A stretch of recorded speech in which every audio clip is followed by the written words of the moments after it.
ಅಣ್ಣನ ಪದವಿ ಹುಟ್ಟಿತು, ಗಂಡಿಗೆ ಗೌರವದ ಗರಿಯೇರಿತು. ಮುದ್ದಾಗಿ ನೀನು ಅಣ್ಣ ಅಣ್ಣ ಅನ್ನೋದೆ ನನಗೆ ಓಂಕಾರ. ನನ್ನಾಯುವೆಲ್ಲ ನಿನಗಾಗಿ ತಾನೆ, ದೀರ್ಘಾಯುಷ್ಮಾನ್ ಭವ. ಅಣ್ಣ ತಂಗಿಯರ ಈ ಬಂಧ ಜನುಮ ಜನುಮಗಳ ಅನುಬಂಧ.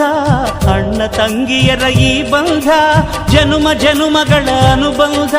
ಜೀವಕ್ಕೆ ಕೊರಳು ದೇಹಕ್ಕೆ ನೆರಳು ನಾವಾಗಲೆಂದು ಹರಸುತ್ತಿದೆ ಈ ರಕ್ಷಾ